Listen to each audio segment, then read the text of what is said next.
Good morning सभी बच्चों को। आज मैं आपके सामने उपस्थित हुआ हूँ एक नए वीडियो के साथ में। तो आज अपना संडे है और आज हम दो वीडियो पे बात करेंगे, दो वीडियो कराएंगे आज आपको। एक तो 10th क्लास का कराएंगे और एक 8th क्लास का भी कराने की सोच रहा हूँ मैं। यदि टाइम होगा तो मैं आपको कराऊंगा 8th क्लास का, ठीक है। तो देखो, अपने 10th क्लास चल रही थी और अपना टॉपिक चल रहा था माध्य। अपना टॉपिक क्या चल रहा था? माध्य चल रहा था। और माध्य में मैंने आपको दो टाइप करवा दी थी, एक कल्पित विधि करवा दी थी और एक आपको साधारण जो माध्य होता है, प्रत्यक्ष विधि होती है, वो मैंने आपको करवा दिया था। तो आज क्या करेंगे अपन? आज अपन पग विचलन विधि करेंगे। अपनी विधि का नाम है पग विचलन विधि और अपना टॉपिक चल रहा था माध्य। माध्य में अपनी विधि कौन सी है? आज अपनी विधि है पग विचलन विधि। पग विचलन विधि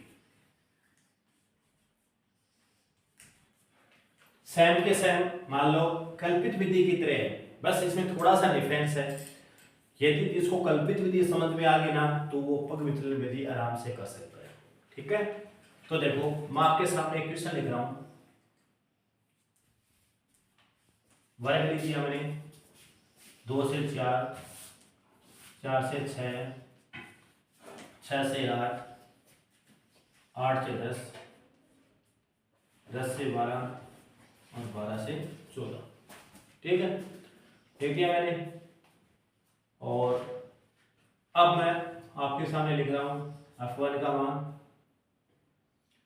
2, 3, 5, 6, 4 और 1। ये मैंने आपके सामने क्वेश्चन लिख दिया और आपको क्वेश्चन बोलेगा कि पग विचलन विधि से माध्य ज्ञात कीजिए। पग विचलन विधि से माध्य ज्ञात कीजिए। तो उसी प्रकार चाहे पग विचलन विधि हो, चाहे कल्पित विधि हो, चाहे साधारण माध्य हो, तो सबसे पहले अपने को x का मान तो निकालना ही पड़ेगा। किसका मान निकालना पड़ेगा? x का मान निकालना पड़ेगा। अब x का मान मैं आपको कई बार बता चुका हूं, कैसे निकलते हैं। इन दोनों को जोड़ेंगे, उसमें 2 का भाग देंगे तो कितना आ जाएगा? 3।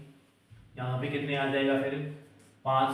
कितने कितने का अंतर चला? 2 का अंतर चला तो 2 जोड़ दो इसमें। यहाँ पे कितना आ जाएगा? 7। यहाँ पे कितना आ जाएगा? 9। यहाँ पे कितना आ जाएगा? 11। यहाँ पे कितना आ जाएगा? 13। ये अपना किसका मान आ गया? x का मान आ गया। अब देखो, अब अपन क्या करते थे? di बराबर x माइनस a, इतना तो अपन कल्पित विधि में निकालते थे ना। अब पग विचलन विधि में क्या चेंज हो गया? इसके बट्टे में क्या आ जाएगा? h आ जाएगा। क्या आ जाएगा? बट्टे में h आ जाएगा। अब h क्या होता है? h अपना होता है वर्ग अंतराल। h अपना क्या होता है? वर्ग।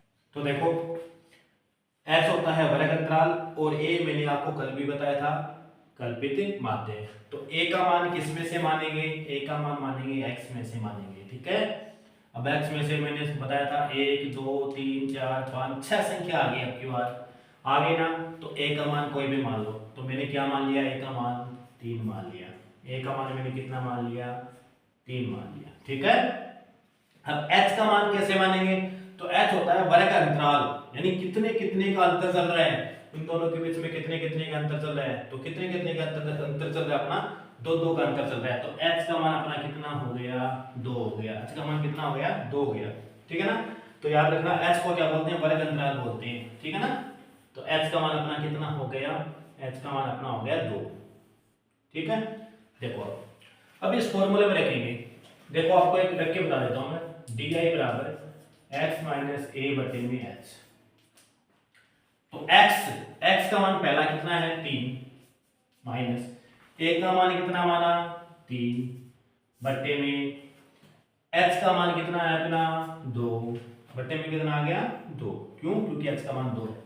तो 3 में से 3 गया तो 0 बटे में कितना आ गया? 2। तो 0 में 2 का भाग देंगे तो कितना आ जाएगा? 0 आ जाएगा।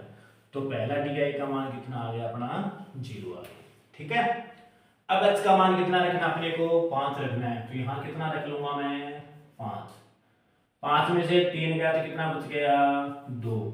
2 में 2 का भाग कितनी बार गया, एक बार, ठीक है। तो यहाँ पे कितना आ गया, एक आ गया। आया समझ इतना।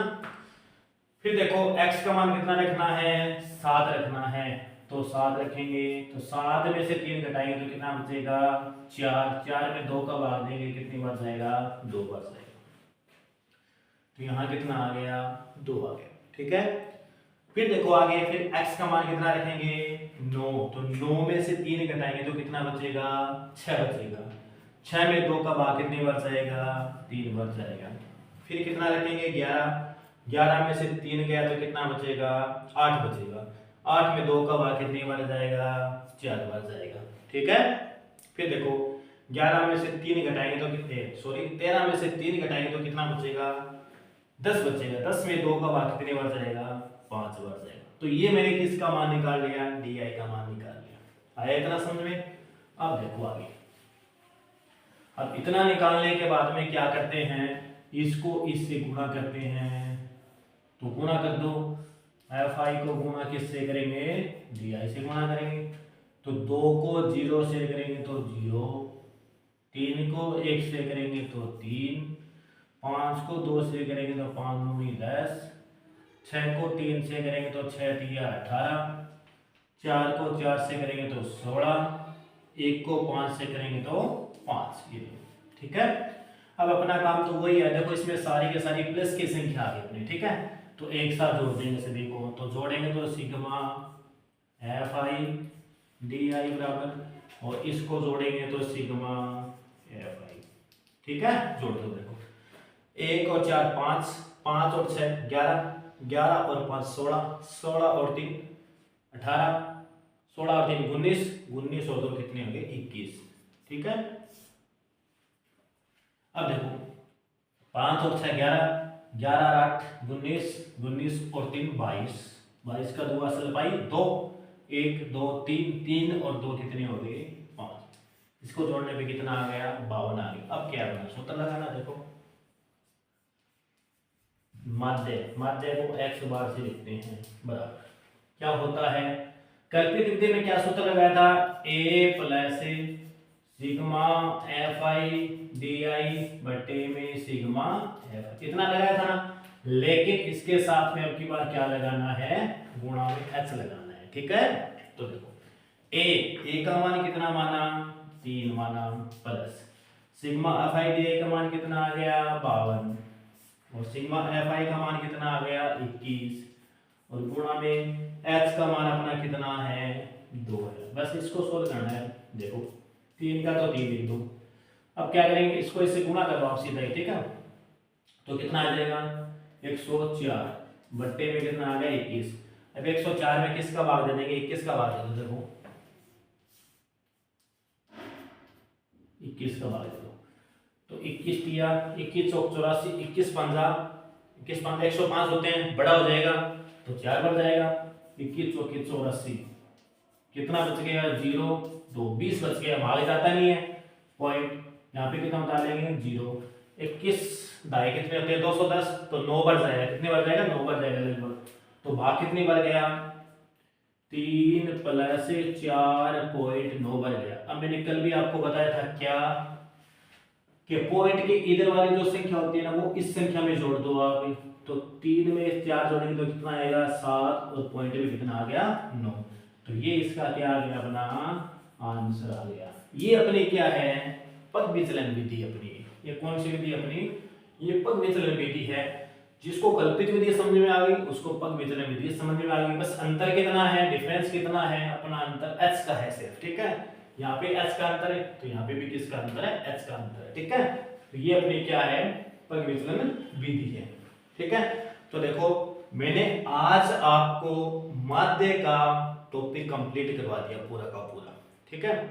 अब इसमें क्वेश्चन कौन कौन से बनेंगे, तो मैंने आपको बताया था कि क्वेश्चन अपना टॉपिक खत्म होने के बाद में मैं आपको क्वेश्चन लेके आऊंगा आपके सामने, ठीक है ना। जो भी एग्जाम में क्वेश्चन पूछे ना, सारे के सारे बोर्ड एग्जाम में आज तक जो क्वेश्चन बने हैं माध्य में, छोटा हो चाहे बड़ा हो, किसी प्रकार का क्वेश्चन हो, वो मैं आपको कल से स्टार्ट करवाऊंगा, ठीक है। तो ज्यादा से ज्यादा इस वीडियो को शेयर करो। आप शेयर नहीं करते हो इस वीडियो को, ज्यादा से ज्यादा शेयर करो आप, ये ज्यादा से ज्यादा बच्चों तक पहुंचे, ठीक है, और ज्यादा से ज्यादा इसका फायदा उठा सके। तो ठीक है, यहाँ पे नोट करो एक बार, ठीक है, बातों तक। ठीक है, तो ये आपने उतार लिया होगा सभी ने। चलो अब क्या करते हैं, अब रोजाना की तरह मैं आपको क्वेश्चन देता हूँ और वो क्वेश्चन क्या करना, आपको निकालना है और कमेंट करना है फिर। ठीक है, चलो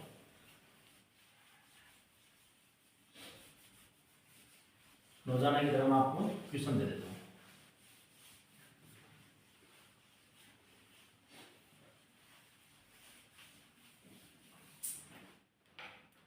क्वेश्चन लिख लो, एग्जाम्पल अपना,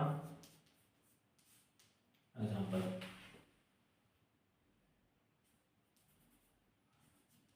20 से 40, 60, 80, 100, 120। ठीक है, फिर 120 से 140, फिर आप का मान लिख दो, 3, 5, 9, 11, 7 और 4। ये लो, ये क्वेश्चन मैंने आपके सामने लिख दिया। इस क्वेश्चन का आपको क्या करना है, रोजाना की तरह कमेंट करना है। ठीक है, कमेंट करके मेरे को इसका आंसर देना है। ठीक है, तो ये देखो मैंने आज आपको टॉपिक कंप्लीट करवा दिया है मानते का। ठीक है, ओके।